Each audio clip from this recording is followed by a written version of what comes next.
সুমা's কিচেনে আজকের পর্বে সবাইকে স্বাগতম। আজকে আপনাদের জন্য আরও একটি সুইট ডিশ নিয়ে এসেছি। প্রথমে একটি পাতিলের মধ্যে নিয়ে নিচ্ছি 4 কাপ পরিমাণে দুধ। দুধটাকে চুলায় হাই হিটে বসিয়ে বলক তুলে নিচ্ছি। চুলার আঁচটাকে মিডিয়ামে নিয়ে এসে দুধটা ঘন হয়ে যাওয়া পর্যন্ত রান্না করে নিচ্ছি। আর মাঝে মাঝে দুধটাকে নেড়ে দিচ্ছি যাতে পাতিলের তলায় না লেগে যায়। দুধটা অর্ধেকের বেশি কমে এলে এর মধ্যে দিয়ে দিচ্ছি 1/4 কাপ পরিমাণে চিনি। চিনিটা আপনি আপনার স্বাদ অনুযায়ী ব্যবহার করতে পারেন। চিনিটাকে নেড়ে দুধের সাথে খুব ভালোভাবে মিশিয়ে নিয়ে এর মধ্যে দিয়ে দিচ্ছি 1 টেবিল চামচ পরিমাণে চালের গুঁড়ো। চালের গুঁড়োটাকে দিয়ে খুব ভালোভাবে নেড়ে দুধের সাথে মিশিয়ে নিচ্ছি।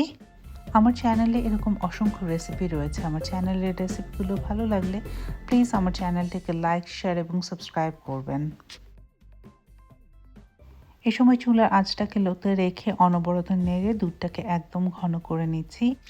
এখানে আমি সামান্য এলাচির গুঁড়ো দিয়ে দিচ্ছি। আপনি আপনার স্বাদ অনুযায়ী এলাচির গুঁড়ো ব্যবহার করতে পারেন এবং দিচ্ছি 1 চা চামচ পরিমাণে ঘি। সব কিছুকে একসাথে নেড়ে খুব ভালোভাবে মিশিয়ে দুধটাকে সম্পূর্ণরূপে শুকিয়ে নিচ্ছি।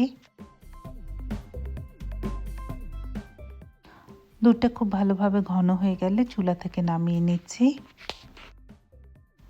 একটি বাটির মধ্যে সামান্য ঘি ব্রাশ করে নিয়ে এর মধ্যে ঢেলে দিচ্ছি দুধের ক্ষীর।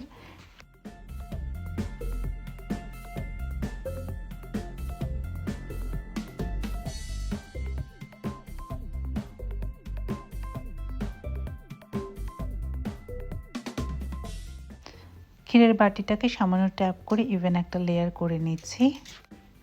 এখানে আমি কিছু গাজর ধুয়ে পরিষ্কার করে মিহি কুচি করে নিচ্ছি গ্রেটার দিয়ে।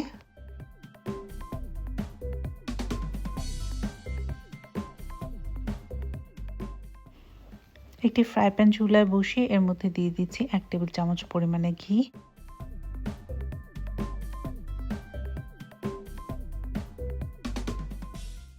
ঘিটা ভালোভাবে গলে গেলে এর মধ্যে দিয়ে দিচ্ছি 1.5 কাপ পরিমাণে গাজর কুচি। দিয়ে দিচ্ছি 1 চিমটি পরিমাণে লবণ। এবারে চুলার আঁচটাকে মিডিয়ামে রেখে গাজর কুচিটাকে নেড়ে চেড়ে প্রায় 2 মিনিটের মতো ভেজে নিচ্ছি। দিচ্ছি 1/2 কাপ পরিমাণে দুধ। দুধটা দিয়ে নেড়ে চেড়ে গাজরগুলোকে খুব ভালোভাবে মিশিয়ে নিচ্ছি দুধের সাথে। এবারে ঢাকনা দিয়ে ঢেকে চুলার আঁচটাকে মিডিয়ামে রেখে গাজরগুলোকে 2 মিনিটের জন্য রান্না হতে দিচ্ছি। 2 মিনিট পরে ঢাকনা খুলে গাজরগুলোকে নেড়ে মিলিয়ে দিয়ে আবারও ঢাকনা দিয়ে ঢেকে রান্না হতে দিচ্ছি 2 মিনিটের জন্য। এভাবে করে যতক্ষণ পর্যন্ত না গাজর সম্পূর্ণভাবে সেদ্ধ হয়ে আসে ততক্ষণ পর্যন্ত রান্না করে নিতে হবে।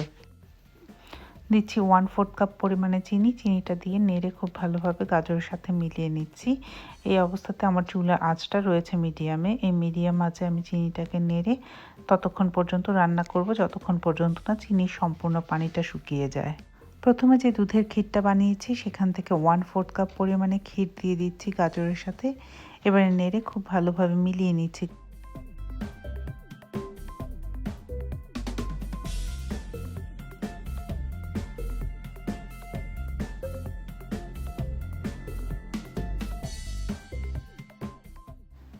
সামান্য এলাচির গুঁড়ো দিয়ে সব কিছুকে নেড়ে আবারও মিলিয়ে নিচ্ছি।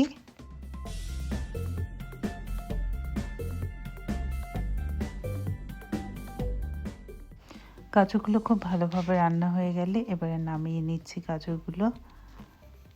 নামিয়ে আগে থেকে যে ক্ষীরটা বানিয়ে রেখেছিলাম তার উপরে দিয়ে দিচ্ছি। গাজরগুলোকে সমান করে ক্ষীরের ওপরে ছড়িয়ে দিচ্ছি।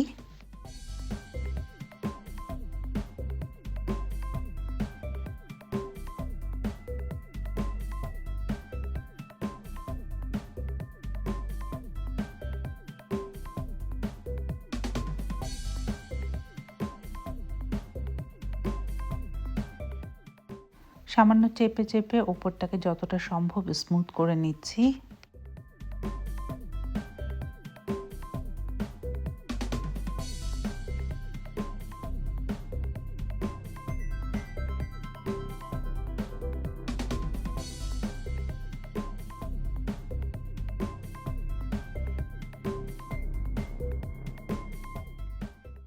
এবারে গাজরগুলোকে 1 ঘন্টার জন্য ফ্রিজে রেখে সেট করে নিচ্ছি।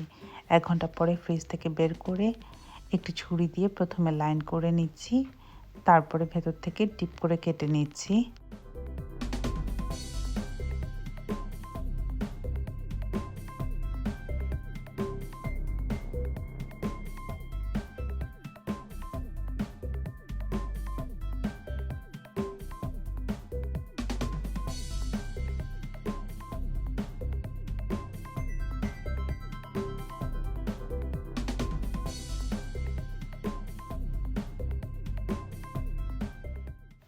আপনার পছন্দ মতো যে কোনো ধরনের বাদাম দিয়ে ডেকোরেশন করতে পারেন। কেমন লাগলো আজকের এই রেসিপি? ধন্যবাদ সবাইকে আমার চ্যানেলটি দেখার জন্য। আবারও দেখা হবে নতুন কোনো রান্না নিয়ে সুমাস কিচেনে। ততক্ষণ পর্যন্ত একটা কাজ সবাই মিলে করি। আমি ভালো থাকি, আমার পাশের মানুষগুলোকে ভালো রাখার চেষ্টা করি। ধন্যবাদ।